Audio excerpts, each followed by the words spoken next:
छत्रपती संभाजीनगर इथं आज मराठा आरक्षणाच्या अंमलबजावणीबाबत मंत्री राधाकृष्ण विखे पाटील आणि आमदार प्रसाद लाड यांच्या अध्यक्षतेखाली बैठक पार पडली। त्यानंतर विखे पाटील यांनी प्रसारमाध्यमांशी संवाद साधत मराठा आंदोलक मनोज जरांगे पाटील यांच्याशी चर्चेनंतर त्यांचं समाधान होईल असा विश्वास व्यक्त केला।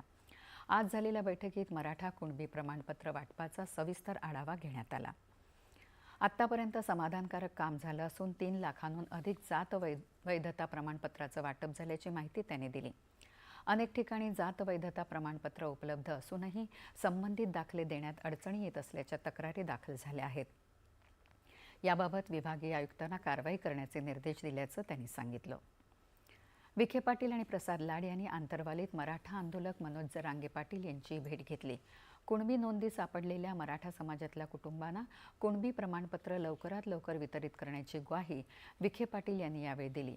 या अंतर्गत 58 लाख नोंदींची आकडेवारी लवकरच देऊ असं ते म्हणाले। ज्या अधिकाऱ्यांच्या निष्क्रियतेमुळे ही प्रमाणपत्र देण्यात विलंब होत आहे त्यांच्यावर कारवाई करण्याच्या सूचना दिल्याचं विखे पाटील यांनी यावेळी सांगितलं। समिती स्थापन होण्यापूर्वी 2.5 लाख प्रमाणपत्र दिली आहेत। त्यानंतर 61,000 प्रमाणपत्र दिली गेली आहेत।